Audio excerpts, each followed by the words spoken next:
对茶产业的维护，唔单止係政府、農政單位嘅責任，對到年頭最重要嘅角色係嚟維持生產端嘅茶農，因為用作嘅知識還有茶園嘅管理，佔茶米品質嘅關鍵。茶農因為除了自家之外，政府部門在轉動，針對進口嘅茶米有可能嚴條嘅把關制度，這樣做嘅防止偷茶事件經發生。茶葉行咧細細搶色嘅點是係香菇，同時咪係東方美人茶，咪向回甘天出愛做嘅元素。為咗維持香菇嘅生長環境，茶農同種茶嘅時節其實都冇乜咁亂下藥。啲茶哈，啱都有一個小綠山存活啊，所以說絕對不能夠噴藥了。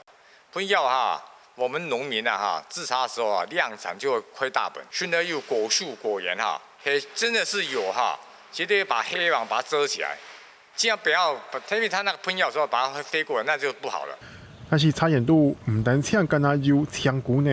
還有像係鳳地度、盲目臭屁蟲的啲害蟲，所以農民有想下還係會下藥。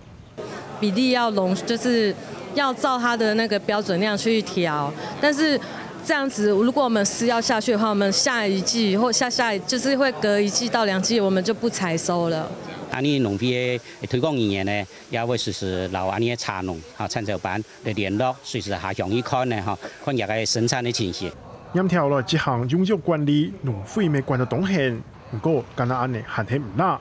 為咗保障茶米嘅品質合乎標準，農民甚至會主動送驗。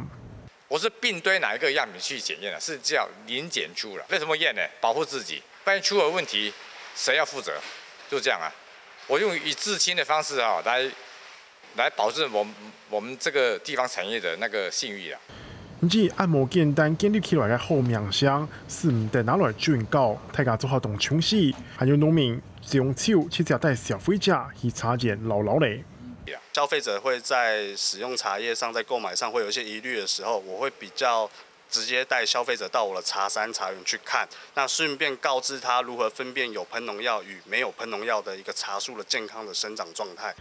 對生產年頭到教育消費者安全分辨，茶農自家嘅茶米品質自家來顧，所以咧下本土茶米合格率有96%，韓國唔合格嘅4%，農委會還會登記起來繼續對症管理。